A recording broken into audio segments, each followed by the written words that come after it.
Hello, my friends. It's good to be with you again. And the energy that's going to be around us this week has tremendous strength.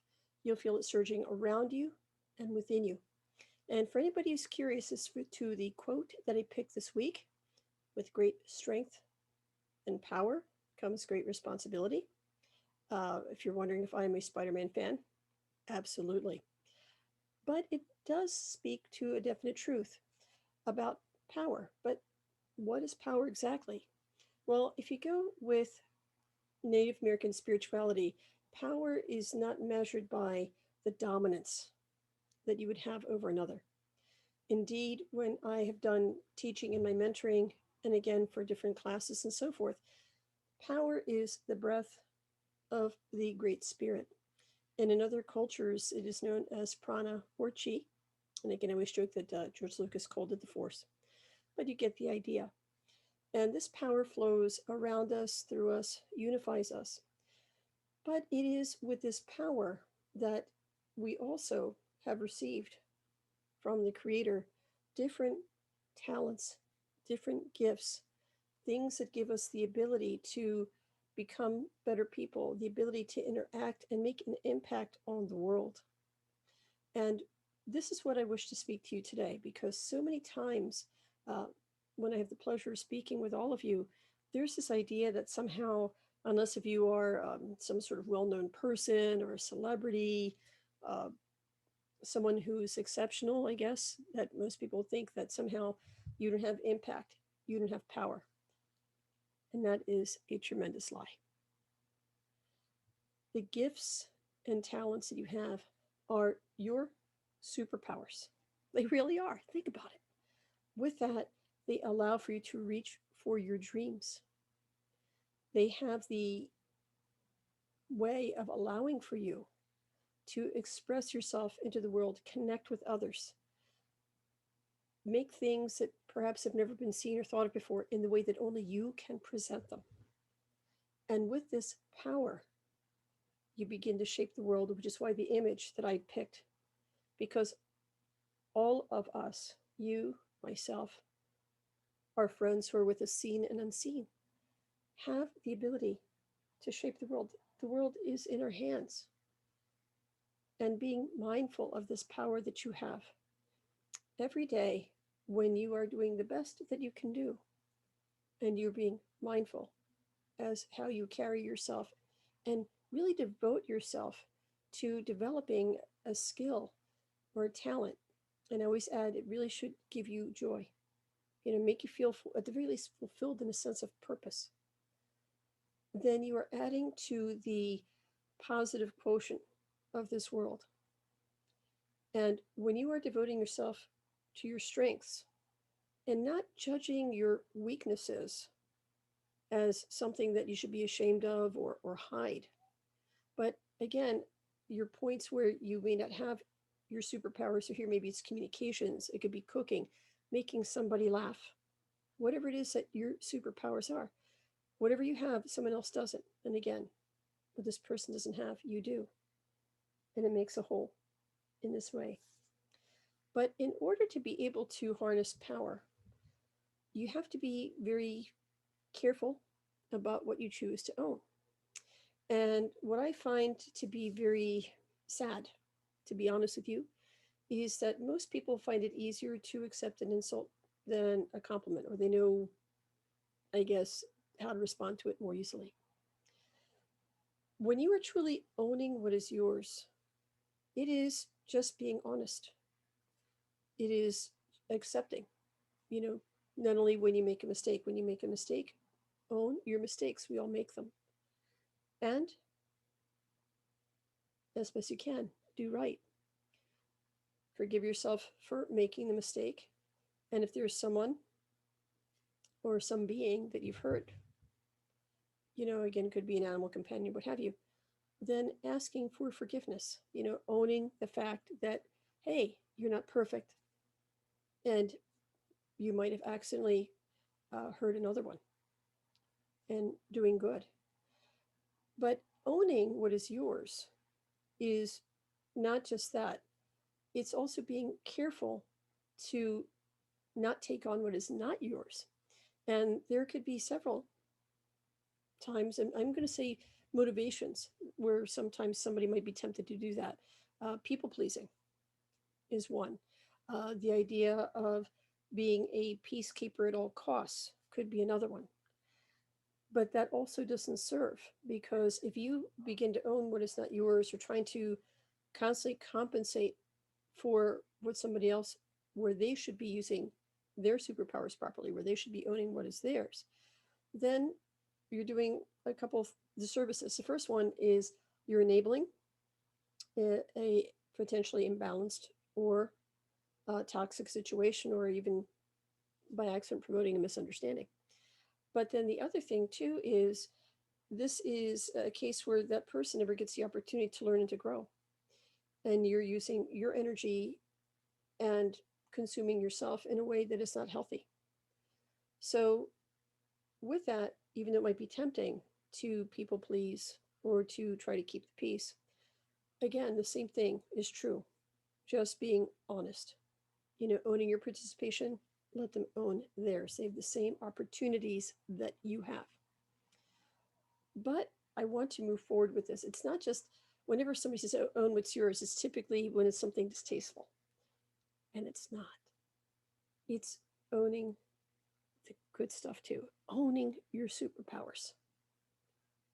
Owning what really makes you enjoy the world, the interests that you have, uh, when it's appropriate. It can be a lot of fun of when you have somebody with you, introducing them to interests that you have, and maybe other people that are connected with you. So when you own what is yours in this positive manner, you are accepting your strengths. You are accepting, and I get a smile to the face. Think right now, each of you here, if you were to own, you know, it could be an activity that really gives you peace. It could give you groundedness. It could give you joy. And feel the smile when you allow yourself to really own that, and the skills that it would take to participate in these things. When you are owning your dynamic within a relationship, it makes things easier, because you can be, again, sincere. This is what you need. This is what you can offer. And in turn allows for the other person participating. It could be a friendship, a romantic relationship, also giving them that space to say, hey, this is what I need. This is what I can offer you. So the idea of ownership is one of a sense of, in a way, self-expression. Having a bit of, when I say self-pride, I don't mean that in an arrogant way. Just a sense of, this is me. And within yourselves, owning your me, yourself, owning your superpowers. And with that, you're able to do so much. And the final thing that I wanted to share with you is, with both of these things, whether it be honing your powers, and it could be spiritual, it could be physical, again, whatever your superpowers are, and owning only what is yours. Balance work and play. Absolutely balance it. This is not just about trying to acquire things or prove.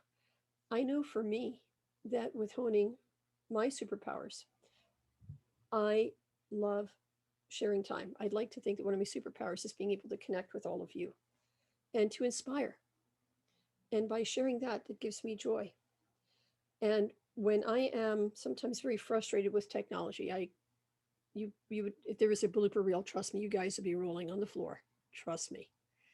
And I'm wrestling with the kraken of technology, but honing that skill, even despite the frustrations, still gives me a sense of pleasure, because I know that I can be able to touch hearts, and share expression and messages with you. Even with my play, with some of the sculptings and things, I've gotten back into sculpting a little bit, and to my surprise, it's been making a lot of people smile. So who knows, might be something on Etsy at some point. But regardless of which, that's what I wanted to share with you. The whole idea of honing your powers, your superpowers, owning what is yours, balance, work, and play. Hopefully, the undercurrent gives you a sense of purpose that no matter what you're doing, when you're doing it, gives you peace and satisfaction. And to the final point, the greater the power, yes, the greater the responsibility, because that means that you have more impact. So in nature, when you take a look at it, you know, the beautiful elephants, the mighty whale, even within our own sphere, the bigger horses, the bigger dogs tend to be more patient. Can't say always, usually. But you'll see that repeated over and over again, that the bigger, the stronger, the more powerful the animal, that they have a tendency to really be aware of that and be very gentle with, at the very least, their own young. If they are like the elephant or like the whale, they are very self aware of the power that they carry, and they try to, in the elephant's case, tread in a stately way with grace. And the whale as well, for those of you who had the pleasure of whale watching, you know what I'm talking about. So the more powerful you become in a skill that you have, this means that you have more impact, just like the tread of that elephant or the splash of that whale. So when you do that, you can have people that you may not even be aware of really paying attention to what you say and internalizing it. So it's not to say you need to walk on eggshells, but again, the more impact, whether it be a higher status at work, whether it be where you are just minding your own business and being yourself, but you realize that people in your community really begin to look to you and turn to you, then carry that power gracefully. Realize that with that, you have so much impact. And even in everyday, you don't even have to be a group leader. It could just be everyday and everyday interaction where someone's heart is open or in that vulnerable place with you. And that one word, that one action that you do could be a wonderful impression and story that they carry with them for many years that inspires them. So, with that, my wonderful friends, I leave you with a thought. Each of you has powers, superpowers. Go ahead, you know, if you, figuratively go jump in your superhero suits, if you will, and really enjoy honing those skills. And take time, really see what you're owning and how you're owning it. You don't need to carry any dead weight, and that includes your own self limitations that you might impose on yourself. Time to release those. Balance, work, and play. And remember, the stronger you are, the more compassionate and gentle that you should move through the world. And so, with this, again, as always, bright blessings from my heart to yours, to you and to your loved ones, until we have the opportunity to sit with each other again. And always, I want to say thank you so much, Wanishi, to those of you who comment, like, and share. Keeping this positivity is so important at this time because each of our lives are intertwined. So I thank you now, and I thank you always for being with me. Take care.